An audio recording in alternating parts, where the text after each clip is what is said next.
दिवसाची सुरुवात येशूबरोबर 1924च्या वेळेस ब्रिटिश राज्यामध्ये देशामध्ये एरिक लिडेल नावाचा धावपट्टू होता आणि त्यांनी अनेक पदकं मिळवली होती आणि त्याचं जे मुख्य शर्यत जी होती ती 100 मीटरची असायची आणि त्यामध्ये तो अगदी प्रवीण होता आणि त्याला कोणी हरवू शकत नव्हते.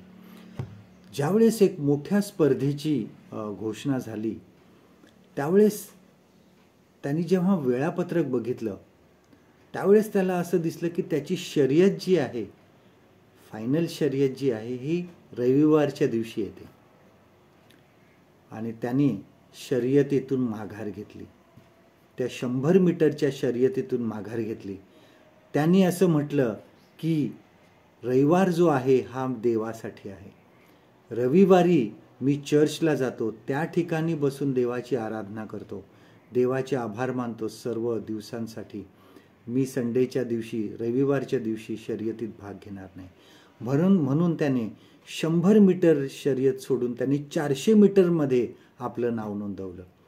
खरं तर त्याचं जे स्ट्रेंथ होती आपण म्हणतो ती 100 मीटर होती, परंतु त्यांनी 400 मीटरमध्ये भाग घेतला. अनेक दिवस त्यांनी त्या 400 मीटर शर्यतीत साठी उतरण्यासाठी इतकी अतोनात मेहनत घेतली आणि 1924च्या ऑलिम्पिकमध्ये त्याने सुवर्ण पदक मिळवलं. एरिक जो होता हा देवाच्या खूप जवळ होता. रोजचा दिवस तो देवाची प्रार्थना आणि देवाचं वचन वाचून सुरुवात करायचा, त्यावर मनन करायचा आणि देवाच्या सोबत राहायचा. देवाशी तो विश्वासू होता. त्यानंतर दुसऱ्या महायुद्धामध्ये जपान या ठिकाणी त्याचं निधन झालं, परंतु त्याच्या आयुष्याबद्दल आपण असं म्हणू शकतो की त्याने आपली जीवनाची शर्यतसुद्धा यशस्वीपणे पूर्ण केली होती. आपल्याला पहिले करिंथकरास पत्र ह्यामध्ये पाऊलसुद्धा अशाच शर्यतीबद्दल बोलत आहे, परंतु तो जीवनाच्या शर्यतीबद्दल बोलत आहे. आपली शर्यत जी आहे ही शर्यत जगिक शर्यत नाही आहे. आपल्यासाठी, आपल्याला ती अविनाशी जीवनासाठी शर्यत आहे. आपल्याला ती पूर्ण करायची आहे. आपल्याला ती मध्येच सोडून द्यायची नाही आहे.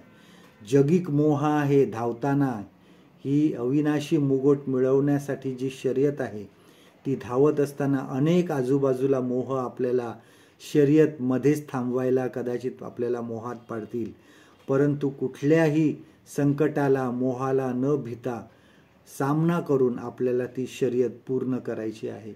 बघा 2 तिमोथी याचा 4 अध्याय आणि 7व्या वचनात पाऊल काय म्हणतो. 2 तिमोथी चॅप्टर 4 and verse 7 ह्यामध्ये पाऊल म्हणतो की मी धाव संपवली आहे, मी विश्वास राखिला आहे. याच विश्वासाने आम्हाला सुद्धा असंच म्हणायचं आहे. आजचं देवाचं वचन आपल्यासाठी हे आहे. करिंथकरास पहिले पत्र याचा 9वा अध्याय आणि 25वा वचन.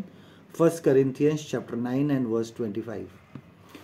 ते नाशवंत मुकुट मिळवण्यासाठी असे करतात, आपण तर अविनाशी मुकुट मिळवण्यासाठी करतो. परमेश्वर करो आजचा दिवस तुमचा आशीर्वादित करो.